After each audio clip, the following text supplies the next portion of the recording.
परिषद में 24 एजेंडों पर निर्णय लिए गए हैं। सबसे महत्वपूर्ण निर्णय मैं जानकारी देना चाहूँगा कि दरभंगा और पूर्णिया एयरपोर्ट में जो राज्य सरकार एयरपोर्ट अथॉरिटी के साथ MOU साइन करेगी, उसके प्रारूप पर स्वीकृति दी गई है। दरभंगा हवाई अड्डा और पूर्णिया हवाई अड्डा, इन दोनों हवाई अड्डों में जो MOU हैं उसमें मुख्य रूप से ये बातें उल्लेखित हैं कि राज्य सरकार उसमें ज़मीन बिना इंक्रोचमेंट के उपलब्ध कराएगी, इसके कनेक्टिविटी 4 लेन से सड़क का मार्ग की कनेक्टिविटी देगी, बिजली पानी की उपलब्धता सुनिश्चित करेगी, जिसका भुगतान वे स्वयं करेंगे लेकिन उपलब्धता सुनिश्चित करेगी। शहरी क्षेत्र की जो मास्टर प्लान है उसमें से एयरपोर्ट का उल्लेख किया जाएगा और म्युनिसिपल टैक्सेस जो है वो 5 साल ऑपरेशन के 5 साल तक वेव करेगी।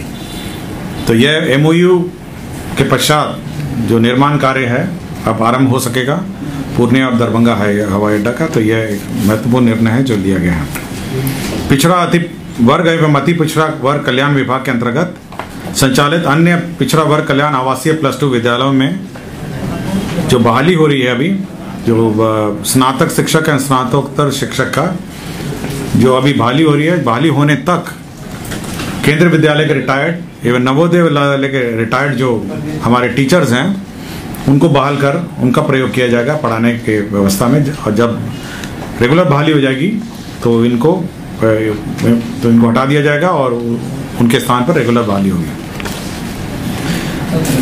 ऊर्जा विभाग का एक प्रस्ताव था जो समाधान यात्रा में भी चर्चा में आया था और लोगों की मांग थी। चंडी नालंदा में 2/50 MVA का क्षमता वाला 132/33 KVA का ग्रिड सबस्टेशन का निर्माण की स्वीकृति दी गई है।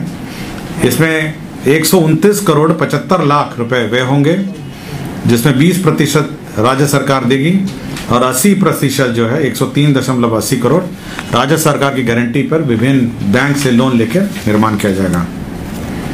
7 निश्चय के अंतर्गत जो विभिन्न हमारे राजकीय अभ्यंतरण महाविद्यालय हैं उसमें वर्ग कक्ष में पुस्तकालय, कर्मशाला, प्रयोगशाला, छात्रावास, इन सब में जो उपस्कर लगेंगे उसके लिए मंत्रिपरिषद ने 150 करोड़ 40 लाख रुपए की स्वीकृति दी है।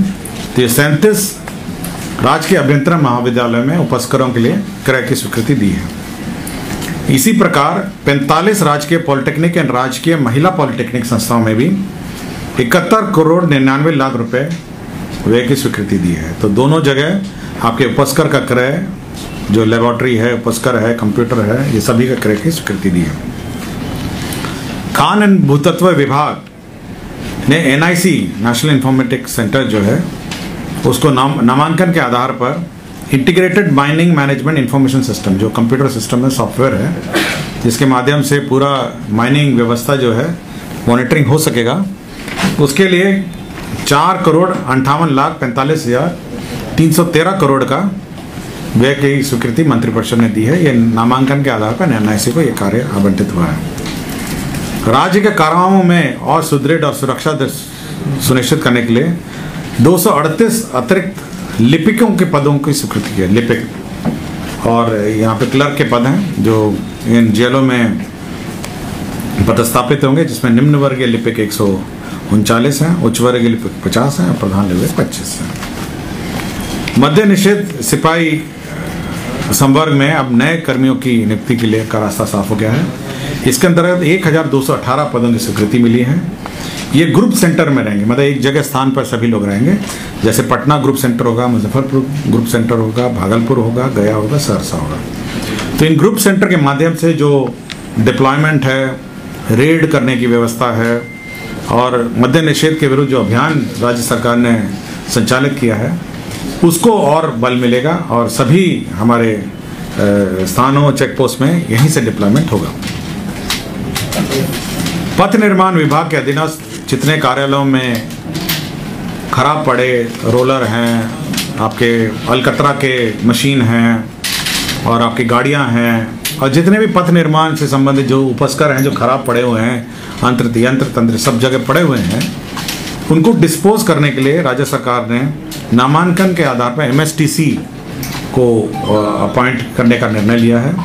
Mineral and metal trading corporation ये सभी स्थानों पर जो पड़े हुए हैं कबाड़ी है, जो सब मशीन है, उसका नीलामी में सहयोग देगी। एक कमेटी रहेगी, राज्य सरकार ने कमेटी गठन की है जो ये आइडेंटिफिकेशन करेगा, इसका सूची बनाएगा और निविदा के 21 दिन पूर्व इसका लिस्ट प्रकाशित पहले होगा, उसके बाद निविदा होगी और उसके बाद डिस्पोजल होगा।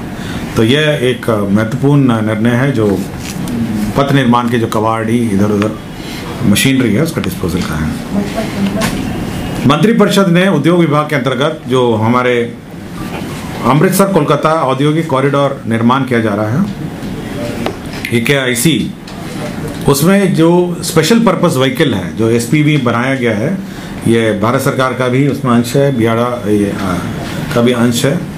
तो ये जो स्पेशल पर्पस व्हीकल है उसी में संशोधन, इसमें पूर्व में मंत्रिपरिषद स्वीकृति हुई थी, लेकिन भारत सरकार के अनुरोध पर कुछ संशोधन किए गए हैं। जैसे कॉरपोरेशन को हटा के ट्रस्ट बनाया गया है, निदेशकों की संख्या में संशोधन किया गया, तो आंशिक संशोधन हुआ है, इसकी मंत्रिपरिषद ने स्वीकृति दी है। मद्य निषेध उत्पाद एवं निबंधन विभाग के अंतर्गत बिहार मद्य निषेध उत्पाद अधिनियम 2016 की धारा 95 में प्रदत्त शक्तियों का प्रयोग करते हुए राज्य सरकार ने बिहार मद्य निषेध एवं उत्पाद नियमावली 2021 यथा संशोधित नियमावली नियम 12 क के उपनियम 2 में संशोधन किया है। आपको पता होगा कि बीच में एक नियम में संशोधन हुआ था, ये जो 2021 का संशोधन है कि यदि कोई गाड़ी पकड़ी जाती है तो आधा 50% भुगतान करने के बाद उसको मालिक को वापस किया जा सकता है और उसके बाद न्यायालय का जैसे आदेश हो उसके बाद राशि के वापस करने पर निर्णय लिया जा सकता है। अब यह है कि अब ये जो 50% का लिमिट है इसको घटा के अब 10% हो गया है, कम से कम 10% या 5 लाख रुपए से अधिक नहीं होगी। तो ये एक लिमिट बना दिया गया है कि इतनी राशि वह आपको जमा करनी होगी और यह डिस्ट्रिक्ट मजिस्ट्रेट के यहाँ अपील होगा और वह निर्धारित करेंगे कि यह कितनी लिमिट होगी। तो मिनिमम लिमिट जो है 10 लाख या 5 लाख रुपए से अधिक नहीं होगी। तो ये लिमिट संशोधन में नियम में अंकित कर दिया गया। पहले होता था कि 50% आप भुगतान करिए और गाड़ी ले जाइए, तो ये लिमिट में संशोधन कर दिया गया। बिहार मद्य निषेध अवर निबंधन सेवा नियमावली 2017 में संशोधन किया गया है और इसका मुख्य कारण है कि जो हमारे कर्मी हैं, जो नियुक्ति कर्मी हैं, उनको हिंदी टिप्पणी प्रारूपण परीक्षा, कंप्यूटर जांच की परीक्षा के प्रावधानों में एकरूपता लाने के लिए निर्धारित प्रक्रिया लागू की गई है। तो कंप्यूटर के ज्ञान की जानकारी हो, इसके लिए यह संशोधन किया गया। स्वास्थ्य विभाग पटना के अंतर्गत बिहार महिला स्वास्थ्य कार्यकर्ता ऑक्सिलरी नर्स मिडवाइफ ANM का संवर्ग नियमावली 2018 संशोधित किए हैं। इसमें मुख्य रूप से 2 संशोधन है, महत्वपूर्ण संशोधन है। पहले तो है कि अब परीक्षा के माध्यम से ही बहाली होगी। पहले मार्कशीट के आधार पर होती थी, अब परीक्षा के आधार पर बहाली होगी। और दूसरा मेजर संशोधन इसमें यह है कि ये जिला काडर नहीं होकर अब यह राज्य काडर होगा। तो ये 2 चीज़ें हैं जो अब होगा। अब ये डिसमिसल के हैं, मैं एक साथ पढ़ देता हूँ आपको। डॉक्टर नसीम अहमद का डिसमिसल हुआ। यह चिकित्सा पदाधिकारी प्राथमिक स्वास्थ्य केंद्र पंचगनिया थे। डॉक्टर सुमित कुमार थे, चिकित्सा पदाधिकारी अनुमंडल अस्पताल डेहरी थे रोहतास में। डॉक्टर मिथिलेश कुमार चिकित्सा पदाधिकारी सदर अस्पताल आरा में थे और डॉक्टर रंजन कुमार चिकित्सा पदाधिकारी अनुमंडल अस्पताल रजौली में थे। इन सभी को डिसमिस किया गया। उसका डॉक्टर श्रीमती अनीता कुमारी चिकित्सा पदाधिकारी प्राथमिक स्वास्थ्य केंद्र अरवल, यह भी डिसमिस हुई। तो ये सारे डिसमिसल के हैं। इसके अतिरिक्त एक ध्रुव कुमार है, तत्कालीन अंचल अधिकारी है, त्रिवेणीगंज सुपौल, यह सस्पेंडेड थे, इनको भी बर्खास्त कर दिया गया है 15,000 घूस लेने के आरोप में, यह डिसमिस हो गया। लक्ष्मी प्रसाद साहू हैं, तत्कालीन उप निदेशक, ये इनको डिसमिस किया गया था। न्यायालय के आदेश के आलोक में इनको इनका जो आदेश है निरस्त कर दिया गया है और इनको जो परिणामी लाभ हैं वो दिए जाएंगे। और साथ ही साथ सरकार ने इस संबंध में इसे अपील भी दायर कर रखी है। 2 भूमि स्थानांतरण के मामले थे। एक गया जिला अंतर्गत गंगा जल आपूर्ति योजना जो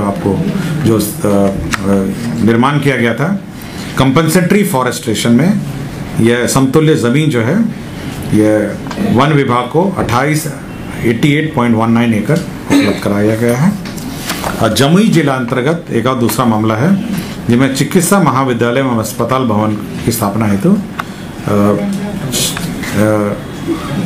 21.46 एकड़ एवं 5.54 एकड़ कुल रकबा 27 एकड़ भूमि उपलब्ध कराया गया। यही निर्णय थे और एक निर्णय था जिसमें एडवोकेट जनरल का जो मानदेय है वो निर्धारित किया गया। धन्यवाद।